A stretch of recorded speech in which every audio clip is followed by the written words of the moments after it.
Shalom, salam sejahtera, sahabat jalan yang lurus. Selamat berjumpa kembali di channel ini. Saya berharap dan selalu berdoa semoga sahabat semua tetap dalam keadaan baik, dalam keadaan sehat, dan pastinya tetap di dalam perlindungan Tuhan. Saya juga mengucapkan banyak terima kasih kepada semua sahabat yang selalu setia untuk meluangkan waktu menonton video-video di channel ini, dan juga terus mendukung perkembangan channel ini dengan mengklik tombol subscribe, like, komen, dan juga share kepada teman-teman yang lain, supaya teman-teman yang lain juga boleh mendapatkan informasi seputar iman kekristenan. Kiranya Tuhan Yesus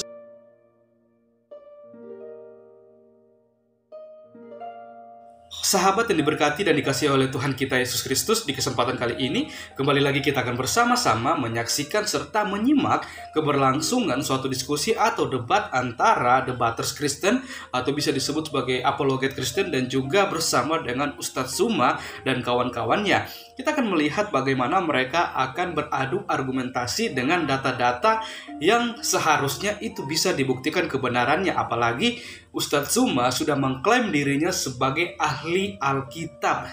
Dan hal inilah yang membuat para debaters ini terus menyerang sejauh mana Ustadz Suma memahami Alkitab yang diyakini dan dipercayai oleh orang Kristen. Sehingga akhirnya Ustadz Suma mendapatkan serangan bertubi-tubi dari para debaters atau apologet Kristen dengan melontarkan pertanyaan-pertanyaan mengenai seputar tentang isi Alkitab, supaya kita mau melihat sejauh mana Ustadz Suma mengerti dan memahami akan seluruh isi Alkitab. Dan karena kita tahu bahwa Ustadz Suma ini terkenal dengan suka mencomot-comot ayat dan mentafsirkan sesuai dengan gaya bahasanya sendiri. Maka dari itu, tanpa berlama-lama, mari langsung saja kita simak videonya. Tuhan Yesus memberkati. Itu panjang kalau mau didebatkan ya. Saya mau nanya kabar Pak Pendeta aja dulu. Gimana kabarnya Pak Pendeta? Terima kasih Pak Bantri, baik, dalam keadaan sehat Ya. walafiat.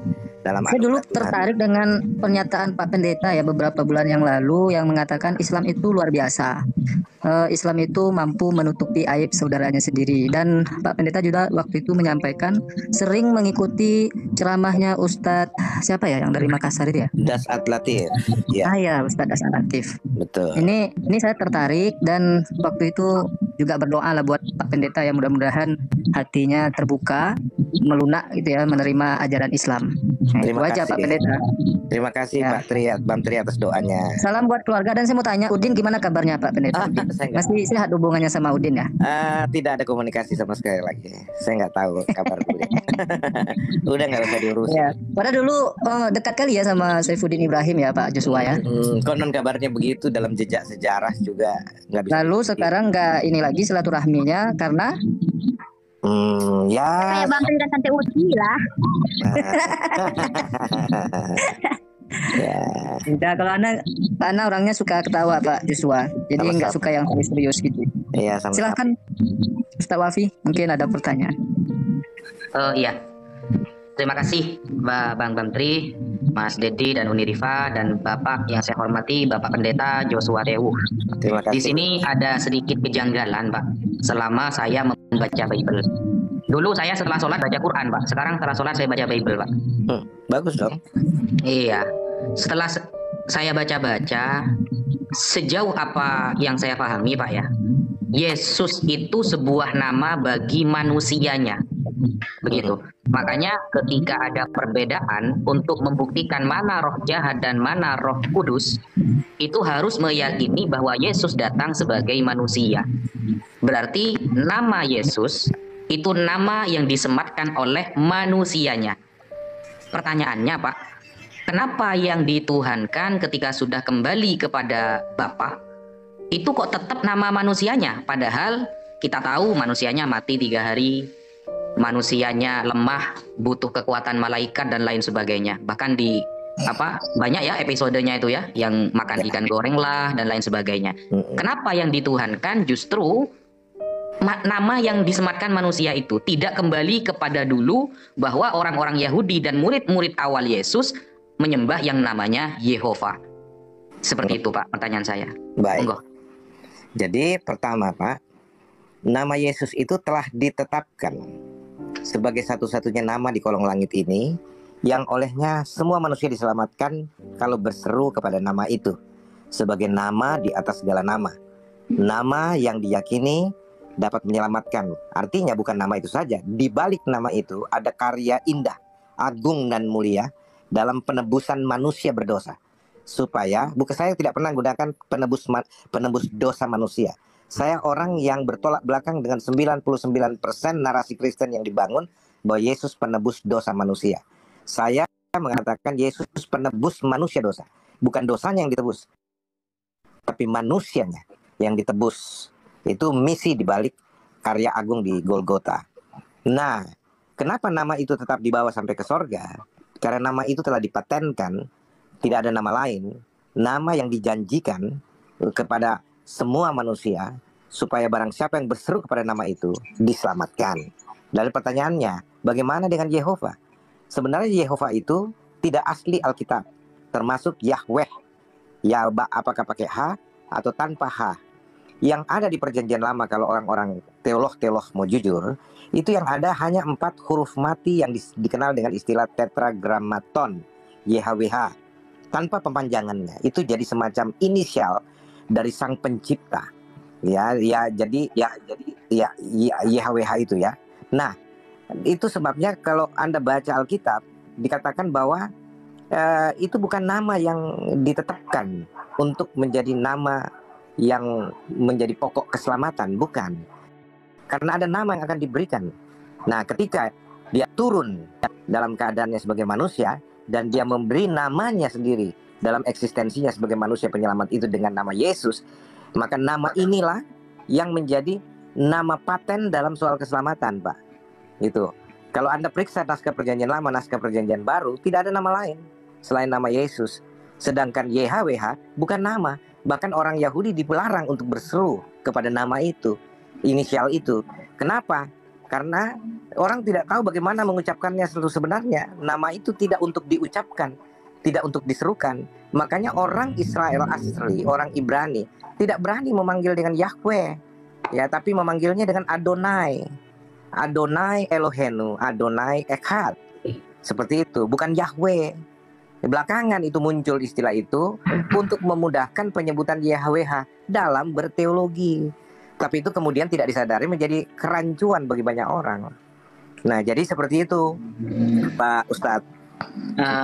Kan gini, Pak ya.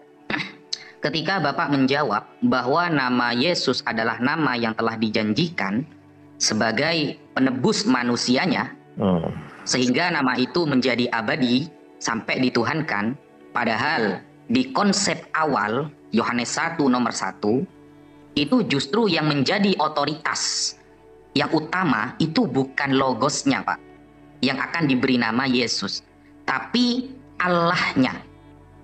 Jadi kalau kita melihat konsep awal, pasal 1 apa yang Anda maksud? Coba dibacakan. Kan pada mulanya adalah firman. Firman bersama-sama Allah. Firman itu adalah Allah. Nah, yang menjadi otoritas di sini adalah Allah. Allah memiliki firman. Sehingga dalam Yohanes 1 nomor 14 dikatakan firman itu turun menjadi daging atau kita katakan manusia. Jadi yang menjadi otoritas dalam penyembahan itu adalah Allah. Kalau kita melihat dalam 13 prinsip keimanan orang Yahudi, dari dulu sampai zaman murid-murid Yesus, ada istilah dalam Slosa Asal Ikarim, ya. Slosa Asal Ikarim itu adalah 13 prinsip iman Yahudi. Yang nomor 3, di sana dikatakan bahwa yang namanya Tuhan tidak boleh berjasmani dan tidak boleh berkonsep jasmani. Yesus jelas-jelas berkonsep jasmani, dan Yesus jelas-jelas adalah jasmani. Yang awalnya firman lalu menjadi jasmani. Nah, kalau kita melihat konsep bahwa yang awal mula menjadi prioritas itu adalah Allah, kenapa ketika firman ini sudah turun dan kembali kepada Allah itu kok malah firmannya yang dituhankan? Bukan Allahnya yang memiliki firman itu. Karena kalau di Islam, Pak ya, kita sebagai orang Islam haram dan kafir hukumnya ketika menyembah firman. Kenapa seperti itu? Karena ketika kita sebagai orang Islam menyembah firman, itu tidak mewakili penyembahan yang lain. Allah itu memiliki beberapa sifat yang maha berfirman, yang maha kekal, yang maha dahulu, tidak ada awalnya dan maha-maha yang lain. Tapi kalau kita menyembah Allahnya, sama dengan kita menyembah seluruh sifat kesempurnaan yang melekat kepada dirinya. Nah, dengan logika tersebut, maka seharusnya umat Kristen itu menyembah, ini pemikiran saya Pak ya, sebagai orang Islam. Nanti bisa dibantah. Seharusnya adalah Allah yang memiliki firman tersebut. Bukan malah firman yang keluar, meskipun ada konsep Trinitas nantinya. Meskipun firman ini sudah keluar, lalu kembali lagi kepada Bapa yang di sorga atau Allah dengan A huruf besar, kata LAI, itu Allahnya, karena Allahnya pemilik firman dan dialah yang mengutus firman. Dan kalau kita lihat di Ibrani 3 Pak, orang yang mengutus dengan yang diutus itu jauh lebih tinggi derajatnya yang mengutus. Orang yang membuat rumah, sampai begini di Ibrani 3 itu Pak, orang yang membuat rumah lebih baik daripada rumah yang dibuatnya, sampai dilogikakan seperti itu. Yesus sebagai apostolos, utusan dari utusan dari Allah yang dia berupa firman, dia kembali lagi kepada Allah. Nah, ini akan rancu ketika yang disembah justru firman-Nya. Karena yang namanya Tuhan itu memiliki beberapa sifat kesempurnaan yang semuanya milik Allah itu. Oke. Gitu kira-kira Pak, lanjut. Ini yang saya bilang, kesalahpahaman global, termasuk kesalahpahaman Anda di dalam menguraikan siapa Yesus. Karena begini Ustadz yang terhormat, bahwa itu yang Anda sebutkan, firman yang jadi daging, firman yang keluar dari, itu frame dari kaum Trinitarian dengan konsep Tritunggalnya yang tidak Alkitabiah. Karena kami yang percaya bahwa Tuhan itu Esa, Elohim itu Esa, dalam bahasa Arabnya Allah itu Esa, itu tidak seperti konsep teologis yang Anda uraikan berdasarkan frame teologi Trinitarian. Bukan Pak, tidak seperti itu. Menerangkan hal ini harus dibahas secara keseluruhan rencana penyelamatan manusia dan eksistensi dari sang penyelamat yang tidak lain dan tidak bukan adalah sang kehidupan itu, sumber keberadaan, sang pencipta seru sekalian alam. Gitu. Nah, dalam pemahaman Alkitabiahnya, Pak Ustadz, firman yang jadi manusia itu berbicara skema yang tidak terputuskan dari janji sejak manusia pertama Adam dan Hawa jatuh dalam dosa. Allah telah menjanjikan juru selamat yang akan datang gitu loh. Yang Yesaya nubuatkan yang tidak lain dan tidak bukan adalah Dia sendiri yang akan datang dalam rupa manusia terurap yang disebut dengan Mesias di Perjanjian Lama, dan di Perjanjian Baru adalah Kristus, istilah Kristus. Dua istilah berbeda dengan satu figur, satu misi yang sama, ya artinya penyelamat. Nah, kalau kita mau berbicara tentang bahwa firman itu jadi manusia, itu berbicara tentang Allah telah menjanjikan juru selamat untuk menyelamatkan setiap manusia keturunan Adam yang telah jatuh dalam dosa dan berujung pada maut, karena upah dosa adalah maut, gitu loh. Nah, sehingga ketika firman itu jadi manusia, bukan berarti ada pribadi kedua turun atau kemudian ada sublimasi yang keluar dari sang Bapa lalu menjadi manusia terpisah dari sang Bapa dan sebagainya.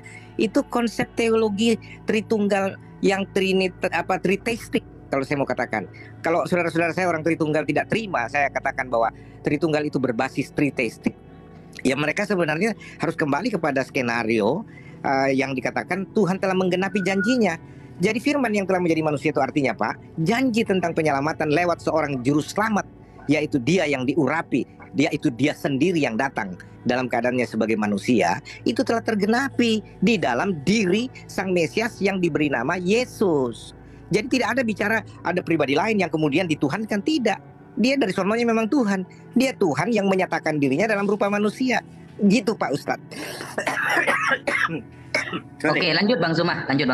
Oke, saya mau sapa dulu. Assalamualaikum warahmatullahi wabarakatuh, Bang Zuma. Waalaikumsalam warahmatullahi wabarakatuh. Ya. Saya mau beli obat dulu. Ya. Oke, Semangat malam silakan. Pak Pendeta Joshua Tewu. Selamat malam Pak Zuma. Akhirnya kita jumpa di sini Pak. Iya, mestinya di Aduh. Makassar. Mestinya Makassar kita makan coto sama-sama. Itu misalnya aku bilang. Iya, mungkin karena faktor kita nanya lah. faktor sih begitu. Iya. Oke, apa kota Bos? Iya. Tapi ini Pak Pendeta ya, inilah bagusnya kalau orang yang berilmu yang kemudian tampil di permukaan memberikan pencerahan kepada anak bangsa gitu ya, supaya kita semua itu bisa berdialog dengan baik mendudukkan perkara kebenaran dua agama ini, Amin. untuk menghindarkan adanya hujat menghujat antar anak bangsa kan gitu. Yes, oke. Ya. Jadi begini Pak Pendeta, terkait dengan Islam Kristen kan gitu ya. Kalau di Islam yang kami pahami, kami mengenal sosok Nabi yang bernama Nabi Isa alaihissalam, yang mungkin Pak Pendeta tidak imani, melainkan mengimani Yesus. Di dalam Al-Quran gini Pak Pendeta, diterangkan bahwasanya wa inna la ilmu lis-sa'ah wala tamtarunna biha wattabi'un hadza siratul mustaqim. Al-Quran kemudian mensuplai pengetahuan kepada kami umat Islam bahwa sesungguhnya manusia bernama Isa itu benar-benar menjadi pertanda tentang hari kiamat. Karena itu janganlah ragu-ragu tentang kiamat itu dan ikutilah aku. Inilah jalan yang lurus. Nah, yang kami pahami secara garis besar, Nabi Isa alaihissalam datang kepada Bani Israel, kemudian Nabi Isa alaihissalam itu ditolak, lalu kemudian ingin dibunuh, lalu Allah menyelamatkan beliau, diangkat ke langit. Nah, kondisi ini kemudian, ini pandangan saya sebagai seorang muslim, kondisi ini kemudian dimanfaatkan oleh ahli kitab orang Farisi untuk menjajakan sebuah konsep kepada Romawi dan Yunani, di mana konsep itu Nabi yang tadi melakukan mujizat ini kemudian diajarkan sebagai dewa yang datang dalam rupa manusia. Nah, yang ingin saya sampaikan di depan Pak Pendeta ini, tolong disikapi, diluruskan ketika pemahaman saya ini keliru. Baik, Pak. Saya ingin mengatakan bahwa antara Yesus, Isa, itu tidak ada hubungannya dengan Kristen sama sekali dalam hal pengajaran. Kenapa saya mengatakan demikian? Sebab di dalam kitab yang Pak Pendeta pegang, Matius 24 nomor 27 misalnya, sebab sama seperti kilat memancar dari sebelah timur dan melontarkan cahayanya sampai ke barat, demikian pula kelak kedatangan anak manusia. Yang saya pahami, anak manusia di sini adalah Yesus yang datang untuk yang kedua kalinya.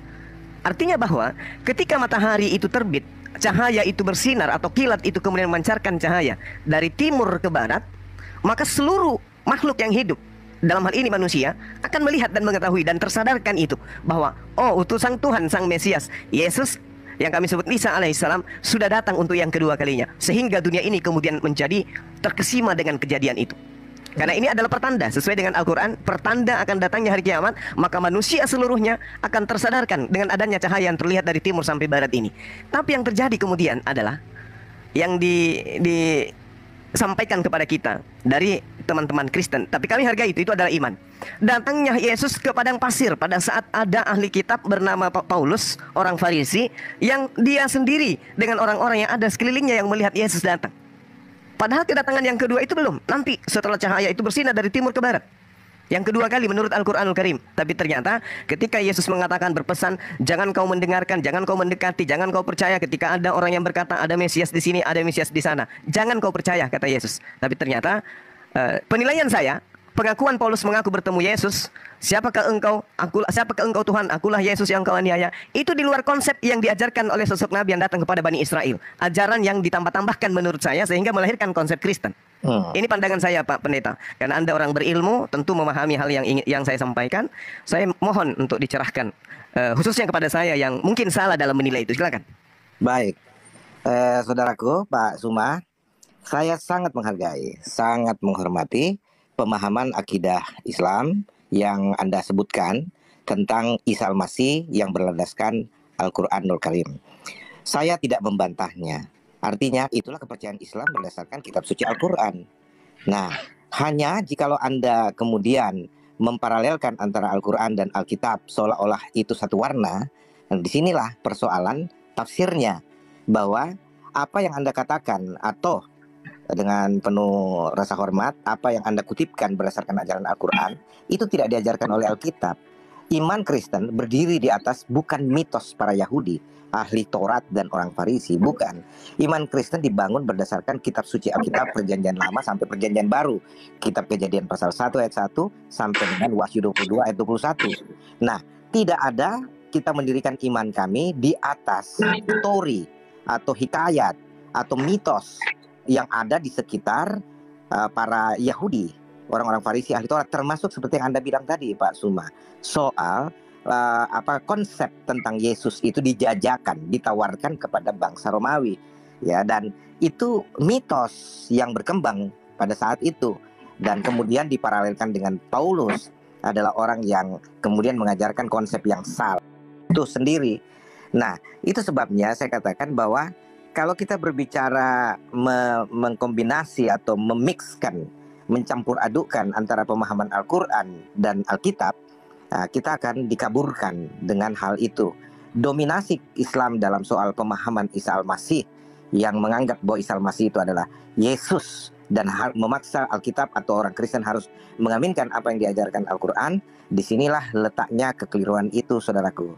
Nah, tapi saya sendiri sangat menghormati. Kalau begitu kepercayaan Islam, ya nggak ada masalah, silahkan. Disinilah yang bahasa Indonesia dari apa yang terkenal dengan ayat kum dinukum, apa ya, agamamu adalah agamamu, agamaku adalah agamaku. Begitu saya Batang. Sederhana saja. Iya, baik. Sebelum kita lanjut, saya ingin tahu dari Pak Pendeta, apa nggak keberatan kita dialog kayak begini, Pak? Enggak, saya nggak keberatan sama sekali. Artinya asal dialog itu dengan motif untuk mencari pengetahuan yang benar atau untuk mengkonfirmasi. Kayak Bapak bilang, itu kan saya sangat hormati, sangat hargai Pak Suma. Ketika Anda bilang, kalau pemahaman saya salah tolong diluruskan. Itu kan sportivitas yang patut dijunjung tinggi, patut dihargai. Makanya ketika Anda berbicara seperti ini, saya sangat menghormati, saya sangat memberikan apresiasi dan semua teman-teman yang lain. Saya justru kadang-kala bicara begini, maaf ya, tidak meremehkan saudara-saudari saya seiman. Kadang-kala saya merasa nikmat berdialog dengan saudara-saudara Islam seperti ini dibandingkan saudara-saudara Kristen yang bagi saya kadang-kala saya malu sendiri juga kalau mereka berdialog, berdiskusi tapi kemudian emosional, anarkis, dan kemudian ketika kalah dalam pertarungan doktrin, teologi misalkan, seperti Anda ketahui, saya banyak berseberangan dengan banyak orang Kristen masalah keesaan dan trinitarian ini. Ya, kemudian mereka tidak mampu mengalahkan saya secara argumentatif teologis, mereka menyerang pribadi, personal, membangun gosip, fitnah dan lain sebagainya, pembunuhan karakter. Itu yang saya katakan amat sangat disesalkan. Sedangkan orang-orang Islam seperti Pak Suma dan yang lain-lain, ketika saya alami berdialog seperti ini, Uni Rifa, bahkan 7 orang teman saudara-saudara saya Muslim datang, kami bisa bersilaturahmi, kami bisa bersantap malam bersama dengan riang. Bukan berarti kita tidak mendiskusikan agama, iman, perbedaan, bahkan saling ajak mengajak. Misalkan Uni Rifa suka bercanda, ini kesempatannya kayaknya Pak Yosua ucapkan 2 kalimat syahadat. Lalu saya bilang, oke, kita gantian, kamu terima Yesus, saya bimbing ya. Dan tidak ada masalah, kita saling mengakrabkan diri tanpa perlu emosional, marah, anarkisme atau maki-maki dan sebagainya. Makanya saya katakan, Pak, saya betul-betul menikmati diskusi-diskusi seperti ini, Pak Suma. Silakan Pak Suma. Baik Pak, makasih, alhamdulillah. Jadi sekedar diketahui oleh umat Islam dan juga teman-teman Kristen yang sempat melihat live kita ini, saya dengan Pak Pendeta dalam hal ini murni ya berdialog. Saya sengaja membawa Al-Quranul Karim supaya saya tidak melepaskan pandangan saya terhadap Kristen berdasarkan kitab suci yang saya imani gitu. Nah, kembali Pak, di dalam Al-Quranul Karim, ini kan Al-Quran ibaratnya kalau kita menganalogikan Indonesia, maka Al-Quran ini adalah reformasi dalam pandangan saya sebagai orang yang sedikit belajar gitu. Kemudian Kristen itu adalah Orde Baru dan Yahudi itu adalah Orde Lama kan gitu. Artinya kapasitas dari pandangan cakrawala keislaman saya itu bisa merujuk kepada 2 pandangan sudut pandang golongan tadi. Nah, Al-Quran kemudian menceritakan seperti ini. A'udzubillahi minasyaitonirrajim. Bismillahirrahmanirrahim. Walamma ja'ahum kitabun min indillah musaddiqan lima ma'akum wa kanu min qablu yastaftihun 'alal ladina kafaru falamma ja'ahum ma arafu kafarubi. Lalu kemudian fala'natullah 'alal kafirin. Dan setelah datang kepada mereka Al-Quran dari Allah yang membenarkan apa yang ada pada mereka. Jadi Al-Quran membenarkan tentang adanya sebuah pemahaman atau wahyu yang diterima oleh kaum terdahulu. Padahal sebelumnya mereka biasa memohon kedatangan Nabi untuk mendapatkan kemenangan atas orang-orang kufur. Maka setelah datang kepada mereka apa yang telah mereka ketahui, mereka lalu mengingkarinya. Maka laknat Allah atas orang-orang yang ingkar terhadap itu. Nah, poin daripada ayat surah Al-Baqarah 89 ini kemudian saya temukan di ayat 42. Wala talbisul haqqa bil batil wa taktumul haqqa wa antum ta'lamun. Dan janganlah kamu campur adukkan yang hak dengan yang batil, dan jangan kamu menyembunyikan yang hak itu sedang kamu mengetahui. Apa poinnya kemudian? Ayat ini menerangkan tentang kondisi umat terdahulu yang kemudian mencampur adukkan yang hak dan yang batil. Sehingga narasi yang saya bangun di awal tadi, ketika kemudian saya mengatakan tentang Matius 24 nomor 27, bagaimana kondisinya ketika Nabi Isa alaihissalam itu datang untuk yang kedua kalinya. Ternyata beliau datang, yang lain di manusia di belahan dunia manapun itu kemudian menyadari kedatangannya. Jadi tidak ada yang kemudian terlena dengan itu. Sebab sama seperti kilat memancar dari sebelah timur dan melontarkan cahayanya sampai ke barat, demikian pula lah kelak kedatangan anak manusia. Nah, terkait dengan pernyataan-pernyataan Pak Pendeta, di awal saya mendengarkan tadi tentang Tuhan datang dalam rupa manusia. Nah, inilah yang saya katakan, mohon maaf yang sedalam-dalam, inilah yang saya katakan bahwasanya adanya pertentangan keyakinan antara oknum yang kami sebut Nabi Isa alaihissalam, atau boleh saya setarakan sebagai Yesus dalam hal penyampai firman dan penerima firman, itu ketika datang kepada Bani Israel, sama sekali dia tidak pernah mengatakan dirinya seperti yang diimani oleh teman Kristen. Apakah Kristen itu salah? Menurut pandangan saya, Kristen itu tidak salah. Tapi dalam hal ini, konsep ini dihasilkan dari paradigma yang kemudian dijajakan kepada orang Romawi dan Yunani pada saat itu. Dan hari ini, teman-teman Kristen adalah korban. Itu pandangan saya. Sekali lagi, saya mohon maaf. Saya tahu ini salah menurut pandangan Pak Pendeta.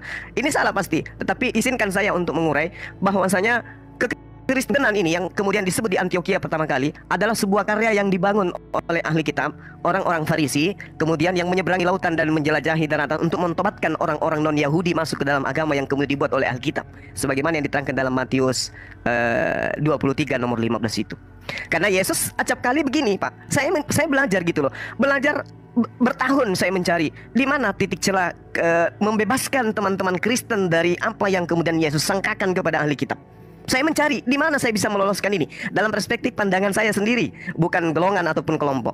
Saya melihat bahwa Yesus itu acap kali di dalam kitabnya teman Kristen meminta pengikutnya untuk waspada, waspada, waspada, waspada, waspada. Dan kisi-kisi kewaspadaan itu merujuk kepada orang ahli kitab. Sedangkan Kristen dihasilkan dari akar yang berakar dari ahli kitab.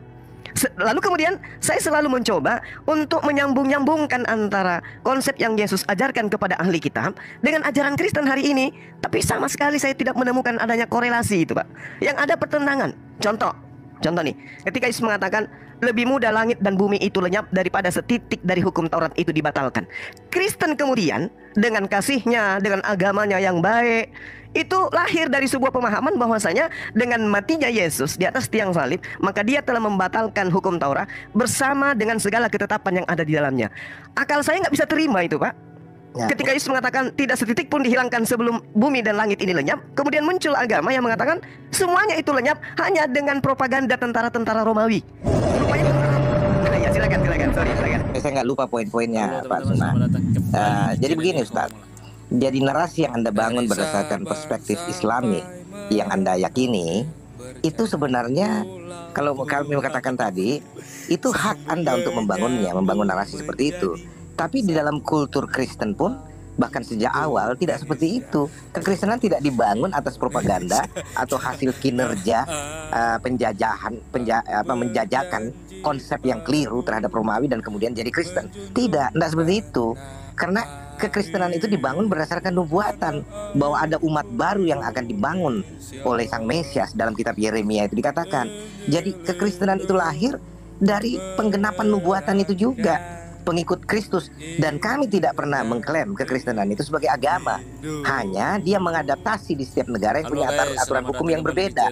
Bagi saya pribadi, kekristenan adalah soal relationship, hubungan pribadi antara Sang Pencipta dengan umat manusia yang telah jatuh ke dalam dosa lewat Kristus Yesus dengan karya penebusannya yang diajarkan oleh Alkitab, bukan hasil propaganda para ahli Taurat dan orang-orang Farisi, Pak Zuma. Dan ini tidak sama sekali sesuatu yang Anda campur adukkan antara kutipan-kutipan ayat yang saya aminkan. Kalau kutipan ayatnya saya aminkan, tapi ketika Anda bangun narasi dari kutipan itu yang salah, Pak Zuma. Tidak seperti itu. Termasuk misalkan ya bahwa kitab Taurat, hukum Taurat itu dibatalkan di Kolose 2:15 yang Anda maksud itu oleh kematian Kristus, dan itu tidak masuk di akal Anda. Karena saya bisa pahami, karena Anda tidak memahami dalam konteks holistik keseluruhan karya penebusan, bahkan mulai dari janji penebusan itu sampai penggenapannya. Nah, kenapa hukum Taurat dibatalkan? Hukum Taurat itu dikatakan sebagai pengawal sampai yang benar itu datang, sampai iman itu datang, gitu loh. Nah, Sekarang misalkan begini, Pak Suman, saya mau gambarkan, analogikan itu begini. Kalau yang mengawal ini digunakan sebelum dia tiba pada tujuannya, itu terus dibatalkan, itu salah. Tapi kalau misalkan yang mengawal ini sudah sampai kepada tujuannya, dia telah menyelesaikan tugasnya dan tidak perlu lagi melanjutkan kawalan itu karena dia sudah sampai, gitu loh. Nah, Taurat mengawal sampai kepada iman, sampai kepada Yesus datang. Nah, Yesuslah penyempurna seluruh tuntutan hukum Taurat, Pak Zuma. Nah, itu sebabnya ketika Yesus menggenapi semua itu, hukum Taurat tidak dibutuhkan lagi. Ya, itu hanya bayangan, hakikatnya adalah Kristus, Pak Zuma.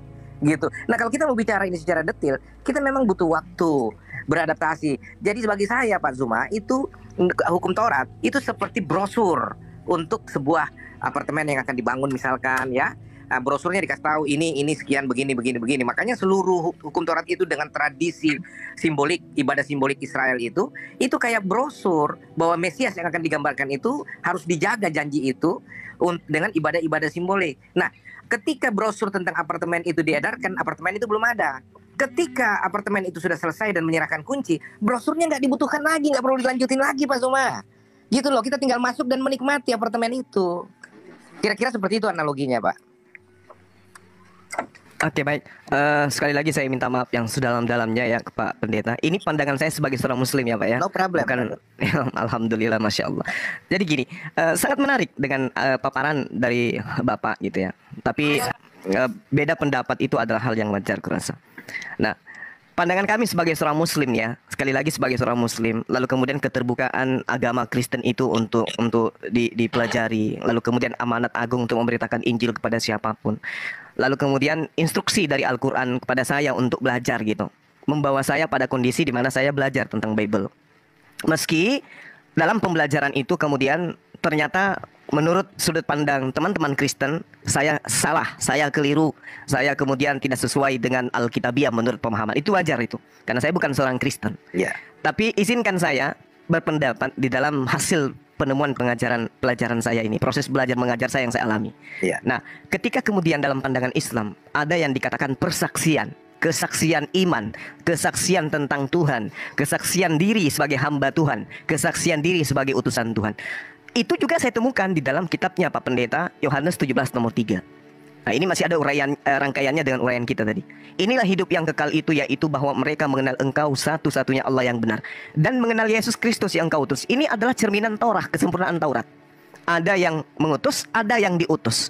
Nah, lalu kemudian kalau saya mendefinisikan ini, memaknai ini dengan narasi keislaman saya, di situ sangat jelas dikatakan tidak ada Tuhan selain daripada Allah, Yesus utusan Allah. Kalau kemudian saya mempersesikan syahadatainnya, la ilaha illallah Isa Rasulullah.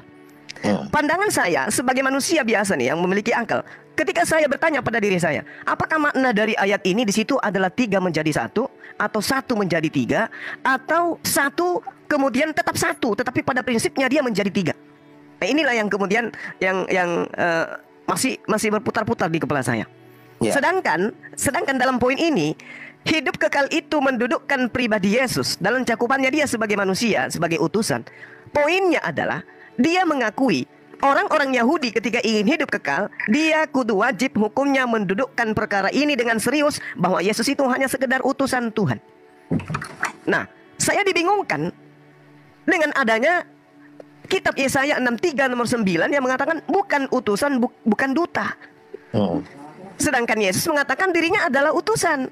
Lahir kemudian Kristen saudara saya yang mengatakan bahwa Yesus yang utusan itu adalah Sang Tuhan itu sendiri. Nah, disinilah saya menemukan sebuah dilema pada diri saya yang kemudian justru akan semakin menguatkan iman saya. Dan saya semakin cinta kepada Yesus. Gitu loh, gitu loh Pak Pendeta. Iya, menarik. Oke, silakan Pak Zuma. Ya, kalau pembahasan seperti ini kan memang sebenarnya memicu keinginan tahu kita lebih dalam satu dengan yang lain untuk belajar.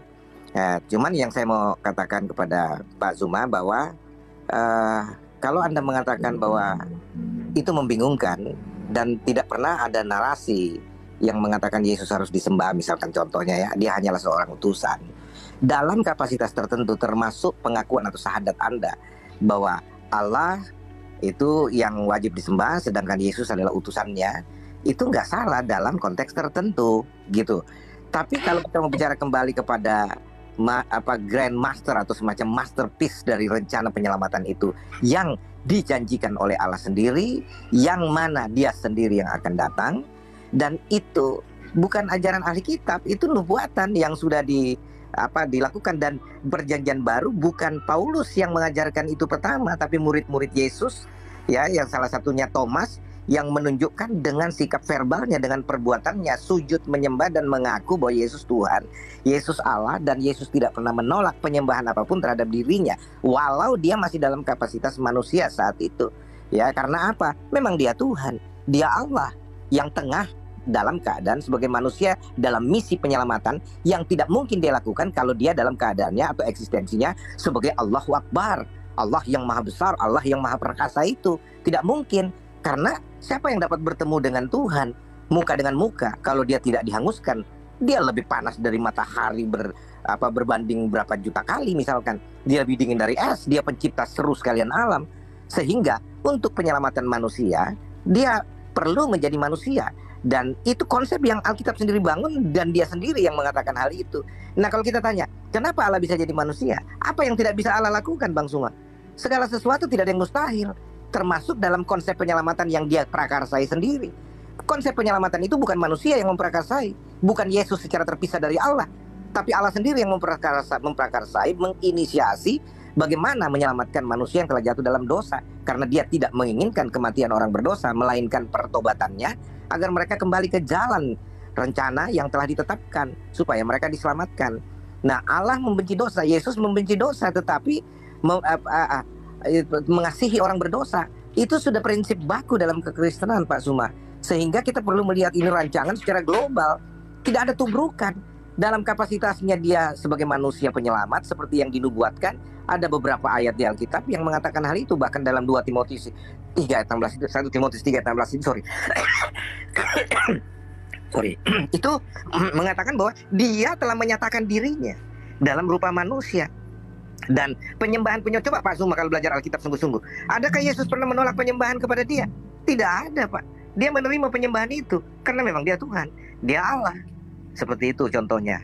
Jadi banyak hal yang perlu kita melihat di dalam perspektif kekristenan yang alkitabiah secara murni, tidak dimix dengan perspektif Islami, Pak Suma.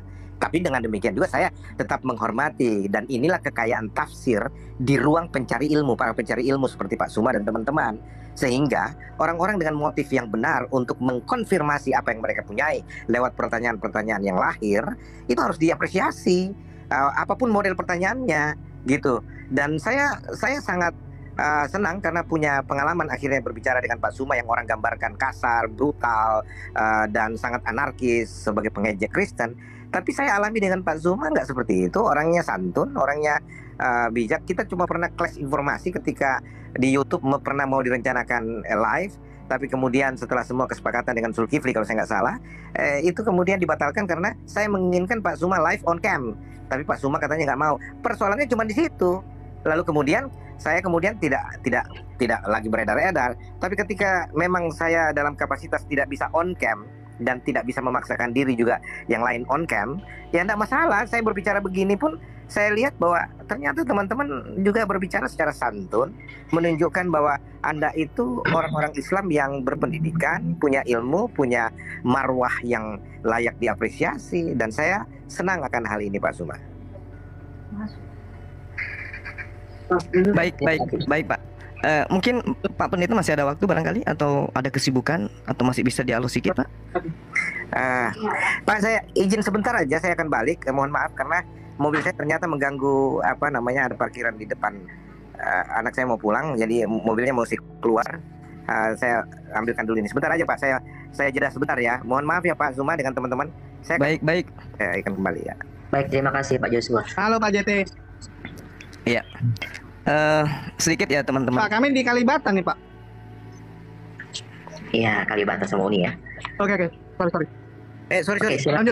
Pak, siapa di Kalibata? Saya sedang tidak di Kalibata, Pak. Saya di rumah yang satu, bukan di apartemen. Oh. Iya. Oh, bukan di Kalibata. Iya, aduh. Pak. Enggak, kami tengah kumpul di sini karena ada jemput si kawan. Kalau kasih tahu saya pasti di situ itu. Oke, kan Bapak di sini mau ngajak sate. Oh, pasti kalau itu. Siap. Mohon maaf, saya nggak ada perencanaan di tadinya karena saya ada di rumah yang satu. Maaf. Ya, oke sebentar ya Pak, sebentar. Oke, siap. Ya, sebentar. Oke, baik. Silakan lanjut Bang Zuma. Iya, saya tertarik dengan yang disampaikan oleh saudara kita tadi ya, Pendeta Joshua Tewu. Beliau juga banyak memberikan pandangan-pandangan tentang apa yang saya narasikan tadi, dan ya itu dia, karena saya seorang Muslim, logika saya upayakan untuk nyampe kepada apa yang dijelaskan. Namun ya seperti itu, mungkin karena memang saya Muslim sampai narasi yang dibangun itu belum sampai kepada poin sebagaimana yang saya inginkan. Dalam arti kata bahwa saya pingin gitu loh, bahwa Yesus itu betul-betul adalah Tuhan yang kemudian memberikan sebuah janji kepada teman-teman Kristen, dan saya salah ketika saya mengatakan bahwasanya Kristen ini adalah sebuah agama yang dibentuk tanpa pengetahuan Yesus itu sendiri.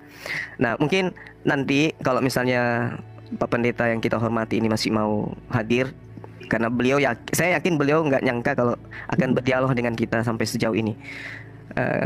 Bang Zuma. Iya. Tapi ada isinya loh yang disampaikan oleh Pak Joshua Tewu tadi itu. Ya, gimana deh? Satu yang saya tangkap tadi yang berisi ya, bahwa PL atau Perjanjian Lama itu, Torah itu adalah brosur. Nah, ini yang paling saya ingat dari apa yang dia sampaikan tadi. Nah, kalau saya ditanya tentang itu, atau saya diminta untuk menanggapi hal itu, inilah beratnya sehingga saya itu katakan saya makin cinta kepada Yesus. Kenapa? Ajarannya semakin kita telaah lebih jauh berdasarkan Bible, itu semakin bersentuhan dengan Al-Quran. Dan teman-teman Kristen ketika dia membangun sebuah narasi, melahirkan sebuah pemahaman yang saya pahami, bahwasanya semakin membuat jurang pemisah antara Kristen dengan Yesus itu sendiri. Contoh misalnya, ketika dikatakan Torah itu adalah brosur, kita melihat saya nih di dalam 1 Raja-Raja 2 nomor 3 misalnya, lakukanlah kewajibanmu dengan setia kepada Tuhan. Ini perintah. Hukumnya dalam Islam itu wajib. Segala sesuatu yang hukumnya wajib ketika ditinggalkan dosa. Perintahnya, lakukanlah kewajibanmu dengan setia terhadap Tuhan, dengan hidup menurut jalan yang ditunjukkannya, dengan tetap mengikuti segala ketetapan, perintah, peraturan, ketentuannya, seperti yang tertulis di dalam hukum Musa. Tapi saudara kita tadi mengatakan hukum Musa itu yang ada di hukum Torah itu hanya brosur, sementara Tuhan memerintahkan wajib hukumnya. Nah, sekarang yang mana yang harus kita ikuti dan kita percayai, perintah Tuhannya atau apa yang dikatakan oleh brosurnya, yang dikatakan brosur? Sedangkan kalau kita berbicara, itu tadi yang berbicara adalah kitab di luar daripada yang dituliskan oleh Nabi Musa dalam pandangan teman Kristen. Lalu bagaimana yang dituliskan Musa misalnya di dalam Ulangan 11 nomor 1? Haruslah engkau mengasihi Tuhan. Wajib. Ini lagi-lagi pandangan Islam. Kita kan bukan, mereka sahabat kita ini kan bukan Islam. Jadi cara pandang kita menyikapi sebuah perintah dengan mereka mungkin berbeda. Kalau umat Islam menyikapi ini, harus engkau mengasihi Tuhan, maka kedudukannya wajib. Dengan cara apa? Nah itu, dengan cara apa kita mengasihi? Ternyata data itu menerangkan dengan cara melakukan dengan setia kewajibanmu terhadap Dia, dengan senantiasa berpegang pada ketetapannya, peraturannya, dan perintahnya. Nah, di mana termaktub itu? Di hukum Taurat. Tapi ternyata hukum Taurat itu hanya brosur.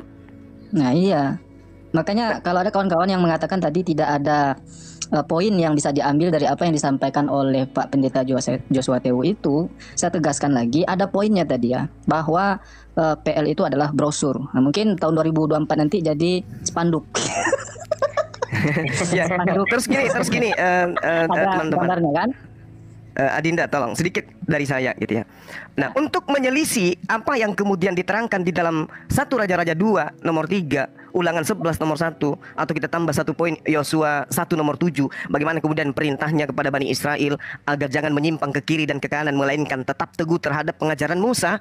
Itu kemudian kita melihat bagaimana dia mengambil contoh Thomas di dalam Yohanes 20 nomor 28. Di situ memang dikatakan bahwasanya afekrite Thomas kai eipen otomatis. Ho kurios. Nah, ini yang harus tapi saya rasa pendeta ini paham sampai ke sana. Thomas mengatakan kurios.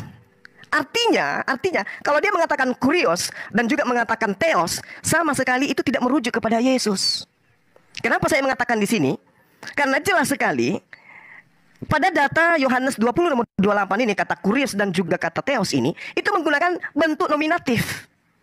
Artinya, saya sebagai orang Makassar nih, ya, paham betul bahwa untuk subjek yang dibicarakan tidak ada di tempat. Berarti Thomas tidak sedang berbicara dengan oknum yang ada di depannya sebagai ungkapan bahasa tadi. kurios, kurios, hoteos, tapi merujuk kepada oknum yang ada di luar sana. Makanya Yesus nggak menampik, Yesus tidak menolak, Yesus tidak mengatakan, oh aku bukan teos, oh aku bukan kurios. Yesus tidak menampik itu. Kenapa? Karena Yesus paham sekali kata kurios dan teos itu bukan untuk dirinya, tetapi untuk sang Dia yang telah mengutus dirinya. Contoh misalnya di dalam Matius 27 nomor 63. Dan mereka berkata, Tuhan, kami ingat bahwa si penyesat itu sewaktu hidupnya berkata, sesudah 3 hari aku akan bangkit. Nah, kata Tuhan di sini itu kurie. Artinya itu subjeknya jelas merujuk kepada Yesus, bukan kepada esensi di luar Yesus yang mengatakan kurios tadi.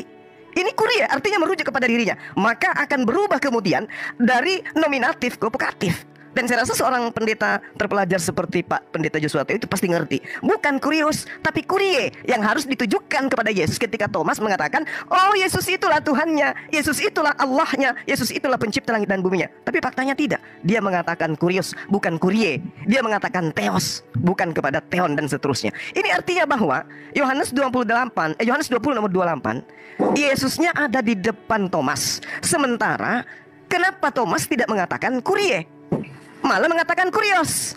Artinya Thomas menisbahkan kata kurios itu merujuk kepada esensi yang ada di langit, bukan yang ada di depannya. Andai saja kata Tuhan dan kata Allah itu ditujukan kepada Yesus, maka jelas sekali Thomas akan mengatakan kurie, bukan kurios. Sorry, ini adalah... saya udah masuk ya. Oke, thank you. Silakan Pak Pendeta. Pertama soal hukum Taurat, bahwa kalau Anda membuat semacam penghakiman bahwa saya salah dan tanda kutip bahasa saya sadis mengatakan hukum Taurat sebagai brosur, itu sah-sah saja persepsi Anda, tetapi itu sangat menyesatkan publik, Pak Suma, bahwa Anda tidak bisa memaksakan perspektif Islami untuk diterima dalam perspektif Kristen yang mengatakan bahwa hukum Taurat punya masa berlaku sampai pada Kristus datang. Setelah itu bukan lagi hukum Taurat pemberlakuannya, tapi hukum kasih.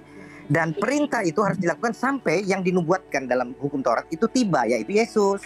Dan sejak itu tidak lagi menggunakan prinsip perjanjian lama. Anda mengatakan bahwa Al-Quran adalah semacam buah reformasi. Artinya Al-Quran yang harus dirujuk. Nah sekarang kalau saya bicara bahwa perjanjian baru, ajaran Yesus, itu merupakan ukuran, bukan lagi perjanjian lama, kok Anda tidak bisa terima? Itu pemaksaan seperti ini yang saya katakan menyesatkan publik, Pak Suma, dengan penuh hormat ya. Termasuk ketika Anda mengatakan soal narasi yang Anda bangun tentang penyembahan Thomas, dan Anda mau mengatakan bahwa konsep pemahaman kami salah, Alkitab yang dihasilkan dalam terjemahan bahasa Indonesia oleh para pakar di Lembaga Alkitab Indonesia itu bukan pakai ecek-ecek, Pak Suma. Tapi itu orang-orang yang sudah teruji kepakarannya di seluruh dunia yang berkumpul dalam keahlian masing-masing, ahli sejarah, ahli arkeologi, ahli bahasa, dan sebagainya. Bukan sempalan, Pak. Dan Anda tidak bisa mengukur bahwa apa yang dihasilkan dalam Alkitab perjanjian Alkitab dalam bahasa Indonesia, teks bahasa Indonesia itu salah dan harus kembali ke bahasa aslinya. Anda tidak punya hak itu, Anda tidak punya dasar kepakaran seperti itu, Pak Suma. Sehingga Anda tidak berhak mengukur apalagi menghakimi pemahaman Alkitabiah yang lahir dari teks Alkitab yang sudah diadaptasi di dalam konteks bahasa Indonesia sebagai bahasa untuk menuntun orang Indonesia mengenal Yesus Kristus sebagai Tuhan dan Juru Selamat mereka, agar orang-orang Indonesia termasuk Anda bisa percaya Yesus sebagai Tuhan. Ketika Anda bertobat dan percaya Yesus, Anda diselamatkan. Itu maksudnya, Pak Suma. Baik. Terima kasih Pak Pendeta. Sekali lagi saya minta maaf. Itu narasi internal yang kubangun tadi setelah Pak Pendeta keluar dari sini sejenak. Ya bukan di depan Pak Pendeta, namun ternyata Pak Pendeta itu nyimak. Jadi gini Pak. Kenapa saya mengatakan itu? Bukan dilandaskan kepada Al-Quran. Kalau landasannya kepada Al-Quran itu tadi, wala talbisul haqqa bil batil wa taktumul haqqa wa antum ta'lamun. Lagi-lagi reformasi berbicara tentang Orde Lama dan Orde Baru. Nah, tetapi yang saya jadikan acuan adalah pernyataan Yesus yang konon diimani oleh sahabat-sahabat Kristen saya. Lukas 16 misalnya, di nomor 17-nya. Lebih mudah langit dan bumi lenyap daripada satu titik dari hukum Taurat itu batal. Kalau kita menarasikan secara bahasa jangan potong, Pak Suma. Itu belum selesai ayat itu. Sampai semuanya digenapi. Itu kalau yang sudah digenapi, Pak. Mohon maaf Pak. Gitu loh. Itu yang tertulis di dalam Matius 5. Yang saya baca ini Lukas 16 nomor 17. Itu berbeda datanya, Pak. Kalau di Matius 16 nomor 17 itu hanya sampai kepada kata eimi, atau kata yang kemudian disebut de, atau disebut dengan kata dalam bahasa Yunani itu phipto. Coba Phipto sebutkan itu aja. batal. Sebutkan dalam bahasa Indonesia. Bapak baca bahasa Indonesia supaya semua orang juga dengar. Iya, lebih mudah langit dan bumi lenyap daripada setitik dari hukum Taurat itu batal. Berakhir pada kata phipto dalam bahasa Yunani. Jadi tidak ada kelanjutannya di ayat 17 nomor Lukas 16 itu, Pak. Yang Anda maksud itu adalah Matius 5. Satu-satu Iya. Pak, supaya saya jelaskan langsung. Lukas 16 Oke. Nomor 17. ayat 17. Oke. Baik. Saya lihat dulu. Oke. Lebih mudah langit dan bumi lenyap daripada satu titik dari hukum Taurat batal.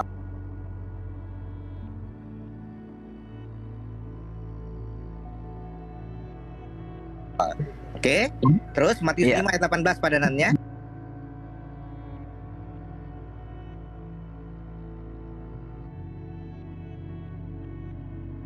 Bukan yang kurangnya, itu dalam hukum pemahaman Alkitabiah. Nah, Anda mengambil ayat yang satu, tapi tidak tidak mengangkat kelengkapan dari referensi ayat itu. Nah, semuanya sudah digenapi, Pak Zuma, gitu, di dalam diri Yesus. Jadi apa yang perlu lagi? Tidak, hukum Taurat sudah sempurna di dalam Yesus, sudah digenapi. Nah, perintah itu sudah dipenuhkan, Pak. Bang Zuma, langsung tanyain datanya aja, Bang. Pak Joshua. Datanya gitu, Bang.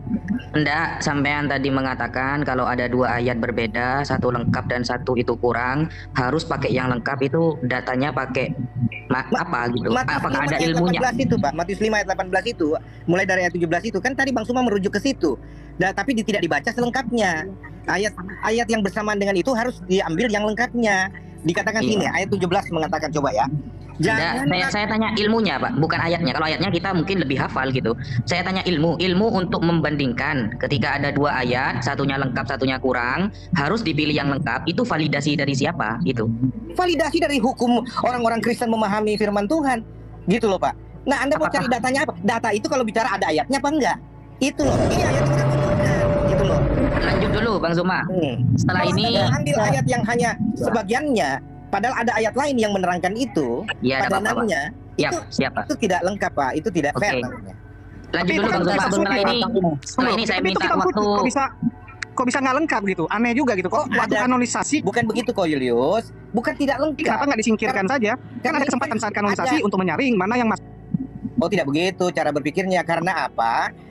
Injil Matius ditulis oleh orang berbeda, Injil Lukas ditulis orang berbeda dengan persepsi perspektif yang berbeda, tetapi muatannya, kontennya sama. Itu melengkapi, itu namanya menyempurnakan. Tapi saat kanonisasi kan lain. Setuju. Tapi waktu kanonisasi kan ada kesempatan, Pak, untuk menyaring, Pak. Kanonisasi itu kan tujuannya adalah menyaring mana yang masuk, mana tidak masuk. Kalau dirasa ini apa yang dimaksudkan dengan kanonisasi? Pengkanonisasi bukan berbicara tentang apa persyaratan mutlak membuang hukum, membuang teologi dan sebagainya. Enggak. Ya, jadi gini teman-teman Muslim, sedikit Pak Pendeta. Jadi kita mengambil pandangan kita terhadap apa yang ada di dalam Al-Quran. Allah kemudian menarasikan bagaimana Allah menciptakan manusia. Di ayat yang satu mengatakan dari tanah, di ayat satu mengatakan dari air. Kita anggaplah seperti itu fenomena yang terjadi pada malam hari ini. Jadi kita nggak boleh mengatakan kenapa nggak dihilangkan aja, karena itu nggak lengkap. Mungkin tadi narasinya oleh Pak Pendeta itu ketika saya membacakan Lukas 16 nomor 17, Pak Pendeta dia memikirkan Matius 5 nomor 18 sehingga ada sesuatu yang kemudian dikatakan tidak lengkap gitu. Itu maksud. Ada miskomunikasi sedikit, Bang. Oke. Namun gini, Pak. Ketika Bapak mengatakan di dalam Matius 5 nomor 18 harus kemudian semuanya terjadi. Ya, terjadi di sini artinya genomai. Genomai ini artinya semuanya pas. Itu bukan berarti yang dimaksud adalah ketika Yesus itu mati di salib, Pak. Tapi harus kembali kepada anak kalimat dan induk kalimatnya. Apa itu? Bumi, langit. Sama dengan lenyap. Ketika bumi dan langit itu lenyap, barulah kemudian hukum Taurat itu bisa dihilangkan. Apa korelasinya? Coba kita lihat yang saya bacakan tadi Lukas 16 nomor 17. Begitu, Pak Suma, Anda begitu. Itu Anda salah paham terhadap ayat. Oke, saya salah paham. Karena begini, silakan. Pak Suma, saya terangkan ya, bahwa yang dimaksud itu adalah konten dari nubuatan itu. Isi Taurat itu menuntut penebusan manusia. Langit dan bumi itu instrumen untuk mengikuti seluruh rencana Tuhan bagi penebusan manusia berdosa lewat Kristus Yesus. Jadi bukan penggal-penggalan. Kalimat-kalimat lalu kemudian hubungkan dengan alam dan sebagainya. Bukan begitu. Semua berbicara tentang satu konsentrasi rencana Tuhan bagi penyelamatan manusia, di mana semua instrumen dunia ini harus mengikuti itu. Itu loh. Dan itu sudah digenapi oleh Yesus secara sempurna. Oke, baik. Sedikit lagi dari saya, Pak Pendeta. Silakan. Saya sangat menghargai ya. Saya nambahi Bang ya, sama ini Bang. Iya, saya sangat menghargai itu. Lagi-lagi saya mengatakan saya berdiri di sini hanya sebagai seorang Muslim, bukan sebagai seorang Kristiani yang kemudian menyelisih pendetanya, bukan. Jadi ketika ada pandangan yang berbeda itu wajar. Jangan menjadikan kemudian seperti saya dengan teman-teman Kristen lainnya itu nyahut-nyahutan oleh karena adanya tendensi saling ingin mengunggulkan argumentasi. Oh, tidak. Karena Bapak adalah seorang pendeta yang saya hormati. Gini Pak, ketika Bapak mengatakan hal yang Bapak ucapkan terakhir tadi, Yesus itu menggenapi, sehingga dunia harus tahu seperti apa kemudian ini. Tapi yang saya temukan sebagai seorang Muslim di dalam belajar Bible, Yesus datang, dia menjajakan keselamatan itu hanya dengan mentaati perintah Tuhan. Bahkan Pak, yang saya temukan di dalam Matius 8 nomor 4, Yesus itu justru memerintahkan orang melakukan persembahan seperti persembahan Nabi Musa. Dan tidak pernah kemudian dia mengatakan persembahan seperti yang diimani teman Kristen. Malah nih, terakhir dari saya, malah nih Pak, ketika kita melihat pernyataan iblis di dalam Matius 4, ketika dikatakan ada tertulis Tuhan akan mengirim malaikat untuk menantang engkau ketika engkau itu adalah anak Theos, ya, ada tertulis bahwa dia akan menantang engkau di tangannya agar kakimu tidak terantuk kepada batu. Saya sebagai orang yang belajar, saya selidiki kitab Bapak dan memang ada tertulisnya di Mazmur 91 bahwa mengirim menantang anak Tuhan di tangannya supaya kaki anak Tuhan ini tidak terantuk kepada batu. Betul iblis ini. Tapi ketika kemudian saya melihat di dalam Lukas 24 nomor 44 sampai nomor 46, ketika Yesus mengatakan ada tertulis di Mazmur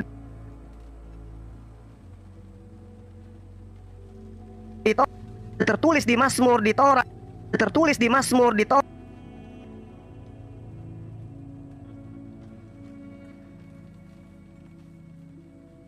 lalu kemudian dikatakan dalam kitab para nabi bahwa dia akan bangkit, dia akan mati dan bangkit pada hari ketiga di antara orang-orang mati.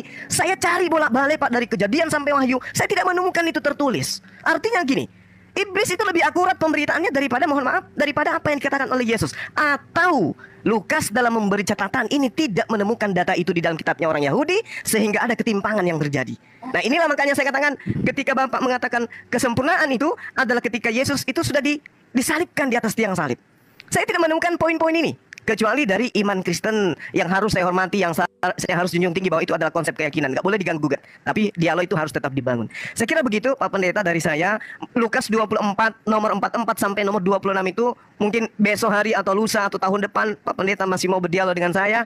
Sekiranya data itu sudah bisa disajikan agar kiranya saya menggugurkan konsep yang saya imani, yang saya pahami tentang agama saudara-saudara saya. Demikian Pak, silakan. Baik, baik. Tenang Pak Pendeta ya. Sebentar. Saya di sini sepakat dengan apa yang disampaikan oleh Pak Pendeta tadi, bahwa Alkitab itu dibuat oleh para pakar. Betul, di Kristen itu banyak pakar. Misalnya Yusuf Manubulu itu pakar. Bukan dibuat dalam pengertian apa ya? Itu diterjemahkan oleh berbagai pakar berdasarkan keilmuan mereka masing-masing. Bukan dibuat, beda lagi persepsi. Oke, baik. Maka karena terlalu banyak pakar di dalam Kristen, makanya kitab-kitab Anda itu Pak banyak kontradiksi. Salah, ya, salah. Ada kontradiksi yang Itu sederhana, yang biasa, ada pula yang serius. Pak. Berpremis berpikir Nah, contoh salah. misalnya seperti ini ya. Tidak Maaf Pak usah Pendeta. dilanjutkan karena sudah salah cara berpikir Anda. Bukan para pakar yang buat Alkitab, itu yang buat Alkitab Tuhan, bukan pakar. Nah, ini saya narasinya berdasarkan narasi Anda tadi. Loh, Pak. kok jadi Tuhan yang buat Pak? Tapi kan saya sudah itu jelaskan kenapa Anda bertahan dengan apa yang Anda nomisasi, salah Pak. pahami. Enggak, ini bukan narasi saya baru. jelaskan bahwa tidak begitu maksud saya. Anda tidak lagi boleh berpijak pada apa yang Anda salah tafsir. Itu tidak Oke, fair. terserahlah siapa. Enggak pakar ya. Berarti ditarik ya narasi pakar tadi itu ya. Tidak, saya tidak tarik. Penterjemahannya. Itu kita bicara bahwa Alkitab Oke, baik kita ke terjemahannya Pak. diterjemahkan Kita ke oleh terjemahannya. berbagai pakar dari berbagai disiplin ilmunya yang Oke, berpadu baik. menghasilkan terjemahan Oke, yang mantap. dapat Saya kunci ditegakkan. jawabannya Pak. Kunci. Saya kunci jawabannya. Ya, kita ke terjemahannya Pak ya. Saya katakan tadi dalam kitab Anda itu ada kontradiksi yang biasa sederhana sampai ke yang serius. Ini yang seriusnya ada Pak. Yang seriusnya misal Anda lihat di Ezra 2.5 dengan Nehemia 7.10. Dalam Ezra itu jumlah anak arah itu tertulis berapa? 775 orang. Tetapi dalam Nehemia berapa? Dituliskan oleh penerjemah 652 orang. Ini kalau Anda tanya sebentar lompat sini lompat sana lari sini. Bukan, ini berdasarkan narasi Anda Pak. Ini tidak berbicara tentang dialog yang sehat. Kalau kita berbicara satu topik, kita selesaikan dulu. Baru kita lanjut ke topik yang berikutnya. Misalkan kayak Bang Suma, saya belum selesai menjawab, Anda sudah potong. Jadi seolah-olah apa yang dinarasikan Bang Suma itu benar semua. Enggak seperti itu, Pak. Enggak, saya membenarkan malah perkataan Anda. Bukan Bahwa penerjemah kitab Anda itu Saya berdasarkan harus para juga- pakar gitu. Saya harus menjelaskan dulu. Misalkan contoh Matius 8 ayat 4 itu. Lalu Yesus berkata kepadanya, ingatlah jangan engkau memberitahukan hal ini kepada siapapun, tetapi pergilah perlihatkan dirimu kepada imam dan persembahkanlah persembahan yang diperintahkan Musa sebagai bukti bagi mereka. Ini Bang Zuma tarik secara linear apa yang harus diselesaikan dalam konteks hukum Taurat, lalu kemudian memaksakan orang-orang Kristen melakukan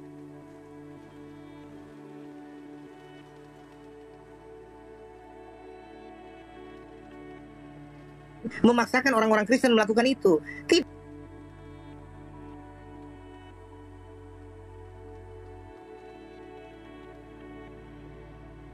Itu tidak begitu cara berpikirnya,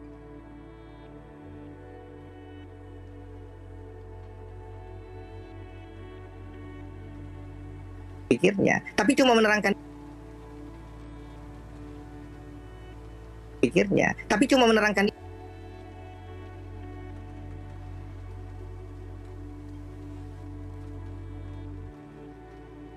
saya perlu menggali semua buktinya, menyodorkan kepada Anda, dan tidak cukup dengan dialog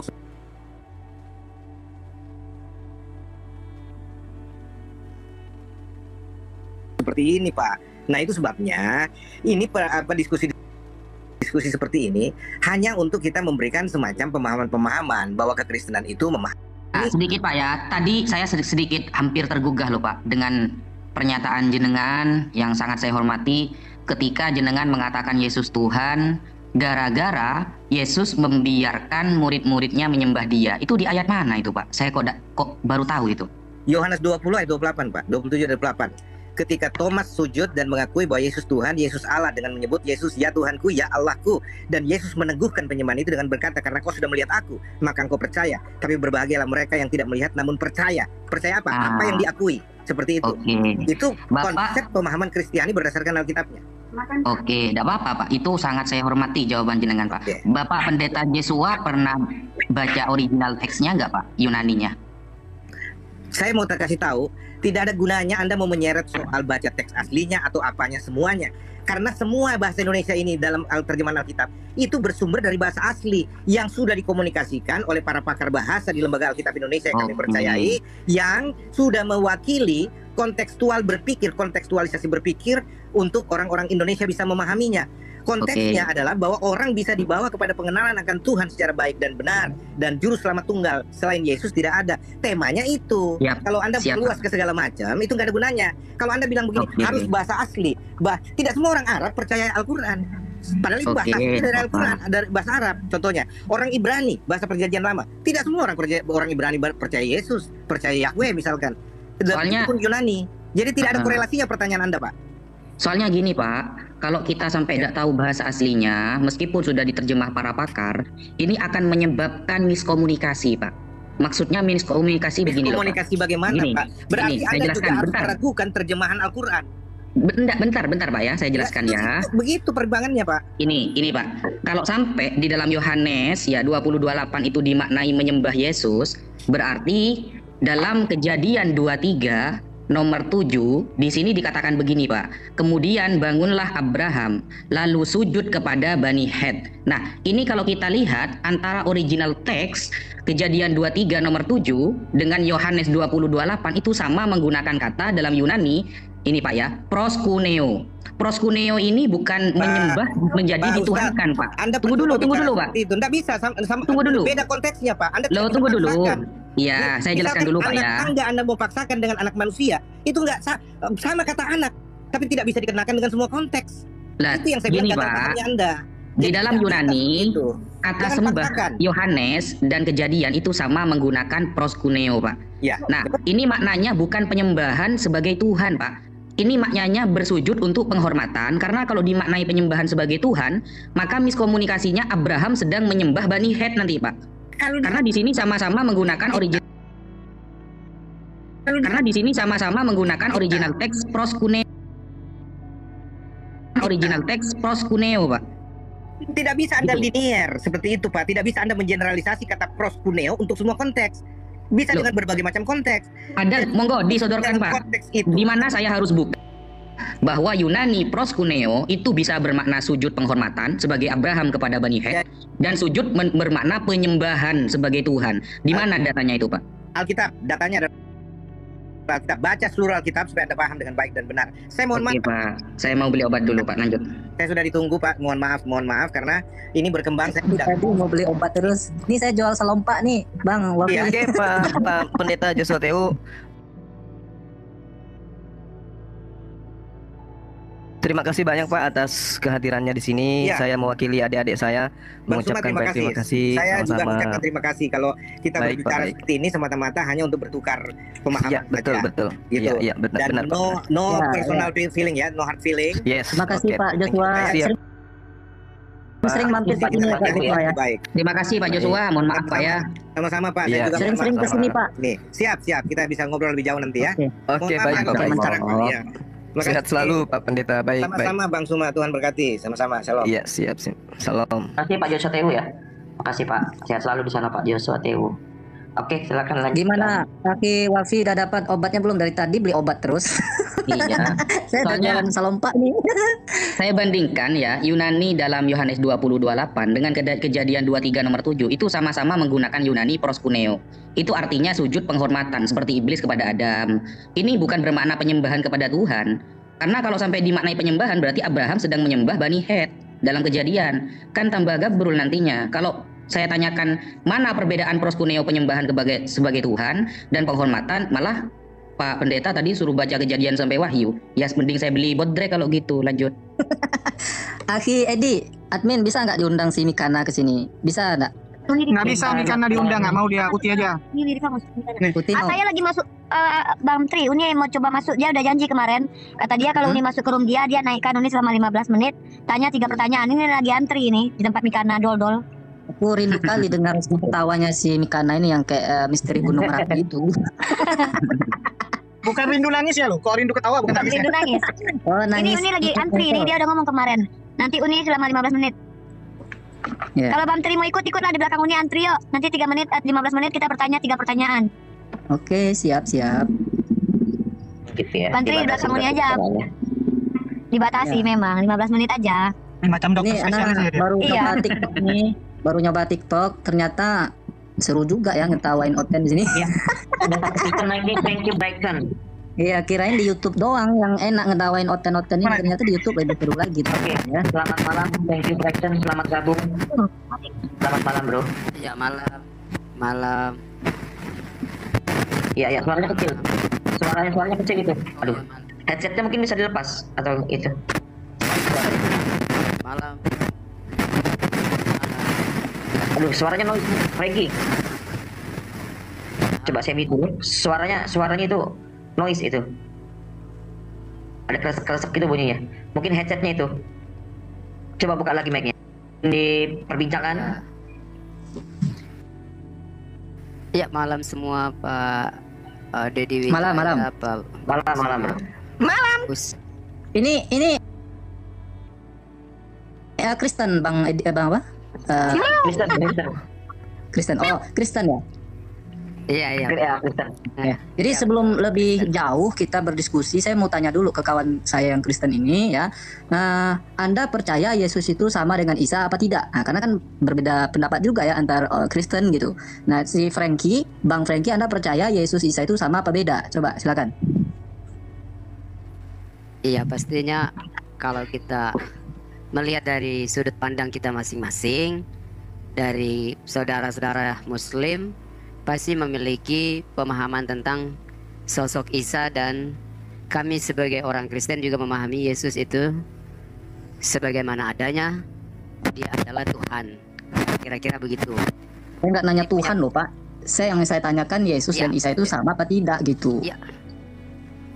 Iya, tentunya kan pasti Bapak akan menggiring. Lu suaranya noise bro. Bro Frankie, suaranya noise itu masih Artinya Bapak, tadi. oh ya.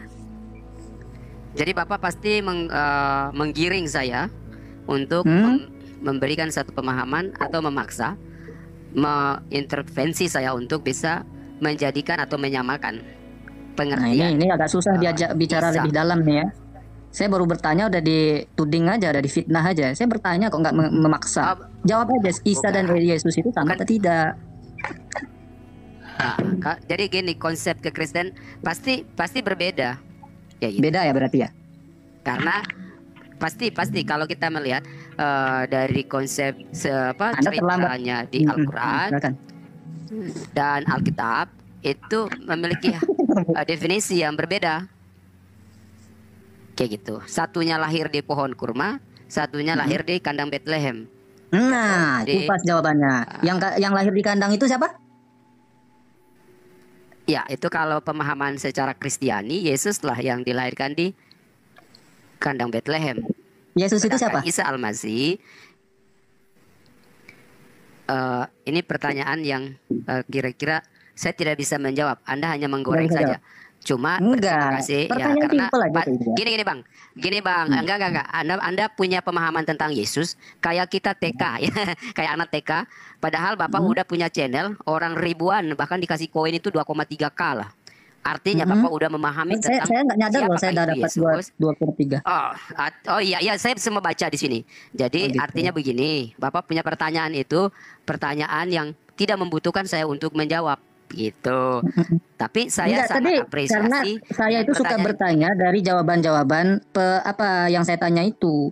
Pertama tadi Isa dan Yesus sama apa enggak? Anda jawab tidak. Padahal teman Anda yang lain katakan sama. Anda kunjungi saja tuh channel si Yusuf Manubulu. Katanya Isa dan Yesus itu sama. Setiap kali mereka membaca ihdinas siratal mustaqim. Jawabnya di mana coba? Yohanes 14 ayat 6. Kata Yesus kepadanya, "Akulah jalan dan kebenaran dan hidup. Tidak ada seorang pun yang datang kepada Bapa kalau tidak melalui aku." Nah, inilah tafsir surat Al-Fatihah ihdinas siratal mustaqim. Nah, ini Anda termasuk orang yang mana ini? Golongan Yusuf Manubulu atau bulu-bulu yang lain gitu? Ya, tidak usah ngomong tentang bulu-bulu yang lain. Kasihan Manubulunya ya. Jangan semua dijadikan. Iya. Lalu yang kedua tadi Anda menjawab bahwa Jadi, beda ya. Gini bang. Ya, lanjut. Kita sadar kita adalah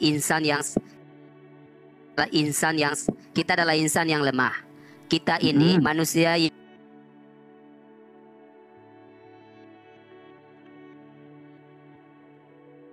yang tidak sederajat dengan Tuhan. Kita ini kan pencari, eksedusi, artinya kita bersiar. Di samping hikmat, ilmu, pengetahuan itu datang dari Tuhan. Jadi Bang Tri, jika ada punya pemahaman itu, artinya Tuhan memberikan hikmat kepada Anda. Atau pengetahuan itu dipergunakan dengan baik-baik, tapi jangan bangun narasi untuk menghujat bangsa ini, negeri ini. Saya nggak pernah membangun narasi dari tadi, Pak Franky. Anda yang membangun narasi dari tadi. Bukan gini. Gini loh bang, jangan menghujat orang pribadi lepas pribadi. Manubulu dibilang bulu-bulu yang lain, nggak boleh gitu. Ya Allah, saya mau bertanya, ya Allah. Ya Allah. Tadi yang bilang bulu-bulu yang lain itu siapa? Ya, enggak, tapi itu jangan cuma itu. intermezzo. Karena Anda golongan tidak ada mana? satu Karena gini Anda loh. katakan. Ya, cuma tidak boleh begitu. Kalau mau berdiskusi dengan baik. Kasihan orang-orang. Nggak mungkin saya ngomong tentang Gus Dur. Saya nggak bisa permainkan orang seperti itu. Kasihan orang-orang. Bapak juga mungkin saya tidak bisa permainkan kecuali kita gini bang. Kecuali kita di sini ada konten. Oke, sebentar. Di sini ada yang mau iklan. Kita berkomedi di sini gitu. Aku turunkan dulu si Julius sebentar ya, Bang Riko. Oke, silakan lanjut dulu. Nah, saya kembali ke Bang Franky ya. Oke, saya terima pernyataan Anda yang mengatakan bahwa Isa dan Yesus itu tidak sama. Mudah-mudahan Pak Yusuf Manubulu, Sincop Papincopi mendengar dan menonton video ini ya, supaya besok dia ubah narasi-narasi narakoplaknya itu, nggak lagi memakai Isa ya. Karena kan di channelnya itu selalu Isa Al-Masih. Membaca surah Al-Fatihah jawabnya di Yohanes 14 ayat 6 gitu kan. Nah, lalu tadi ini bukan narasi saya ya. Narasi Anda yang mengatakan bahwa Yesus itu beda karena dia lahir di kandang. Lalu Anda juga mengatakan kalau kita dapat hikmat yaitu bagi-bagi ke orang. Apa hikmatnya yang Anda dapatkan Yesus lahir di kandang? Nah, silakan. Oke, sebelum dijawab, introduksi sedikit, ada iklan dari Bang Riko Ferdinand Yosafat. Silakan Bang Riko.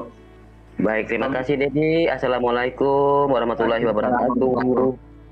Salam. Ya, saya sedikit iklan ya, maaf, tolong sebentar. Jadi saya ini sedang berjualan, baru merintis 3 bulan 4 bulan yang lalu, tapi belum begitu ya. Saya akan mengiklankan produk yang saya jual berbahan dasar ikan tenggiri ya, yaitu kerupuk ikan tenggiri, abon ikan tenggiri, peletek ikan tenggiri, stik cumi lada hitam, pastel mini abon ikan tenggiri, dan pempek sutra ikan tenggiri. Ya, buat yang berminat silahkan follow saya, lalu DM saya pemesanan sementara melalui WA saya, insya Allah amanah dan halal. Tolong bantu kami ya dan dukung ya buat teman-teman semuanya. Terima kasih Dedi. Wassalamualaikum warahmatullahi wabarakatuh. Waalaikumsalam warahmatullahi. Sahabat yang diberkati dan dikasihi oleh Tuhan kita Yesus Kristus, kita bersama-sama telah menyaksikan serta menyimak keberlangsungan diskusi atau debat yang sangat menarik dari antara para debaters atau apologet Kristen dan juga bersama dengan Ustadz Suma. Dan kita melihat bagaimana Ustadz Suma mendapatkan serangan bertubi-tubi dengan pertanyaan-pertanyaan yang dilontarkan dari para debaters ini mengenai isi Alkitab. Karena apa? Karena Ustadz Suma sendiri mengklaim dirinya bahwa dia merupakan seorang yang ahli Alkitab. Dalam artian dia mengerti seluruh isi Alkitab. Padahal kita tahu bahwa Ustadz Suma ini hanya mencomot-comot ayat, kemudian dia tafsirkan sesuai dengan pemikirannya sendiri, dan dia gunakan hal itu untuk menyerang iman kekristenan. Hal ini yang lucu bagi kita. Karena apa? Karena tidak mungkinlah seorang Ustadz Suma yang tidak berkeyakinan kepada Alkitab itu sendiri, dia memiliki pemahaman yang baik tentang Alkitab, karena cara dia mentafsirkannya sudah salah, dan juga pastinya dia tidak mengerti bahasa aslinya, bagaimana cara mentafsirkan Alkitab, dan banyak lain hal yang mengenai isi Alkitab itu sendiri. Sehingga hal ini membuat para debaters atau apologet Kristen terus melontarkan pertanyaan guna untuk melihat sejauh mana Ustadz Suma ini betul-betul atau sungguh-sungguh mengerti atau memahami isi Alkitab secara keseluruhan. Tetapi kita melihat bagaimana ternyata Ustadz Suma memang tidak punya pemahaman yang baik, bahkan juga dia tidak mengerti sama sekali tentang isi Alkitab. Karena selama ini kalau kita melihat dia hanya terus berusaha ingin menyerang iman kekristenan dengan ayat-ayat Alkitab yang dia comot-comot per ayat bukan per pasal, dan hal itu dijadikan untuk sebagai alat serangan untuk iman kekristenan seperti itu. Dan ya, inilah yang sering terjadi di dalam diskusi atau debat ketika ada Ustadz Suma di dalamnya. Karena apa? Karena Ustadz Suma ini memang rentang sekali ingin selalu membahas iman kekristenan, tapi dia sendiri tidak mengerti dan memahami. Padahal kalau Ustadz Suma mau lebih mengerti, memahami tentang konsep keselamatan, tentang ketuhanan Yesus Kristus itu sendiri, dia harus belajar banyak, lebih banyak lagi tentang Alkitab dari awal hingga pada akhir, supaya dia mengerti bagaimana konsep karya keselamatan yang telah disediakan oleh Allah, diberikan oleh Allah bagi kita manusia yang berdosa. Akan tetapi kita terus berdoa supaya Ustadz Suma ini bisa dibukakan hatinya, sehingga ketika kebenaran itu disampaikan kepadanya, dia boleh menerima dan dia boleh melihat kasih Kristus yang nyata dan luar biasa yang dinyatakan bagi kehidupan manusia yang berdosa. Sekian video kita di hari ini, sampai berjumpa di video kita yang selanjutnya. Tuhan Yesus memberkati kita semua.